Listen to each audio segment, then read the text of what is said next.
Okay. Roger, mabigat yung hindi yung talo yung nawala si Ball, lang yung mood sa locker room kanina. Sa totoo lang nanghinayang kasi yun nga, ganda na ng chemistry namin, di ba?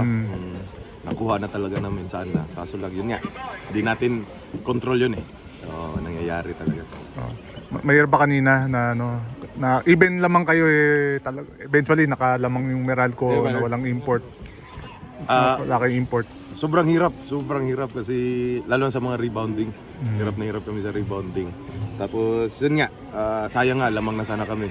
Tapos nung humabol yung Meralco, hirap na kami kasi hirap naman talaga pag kalaban mo may import, di ba?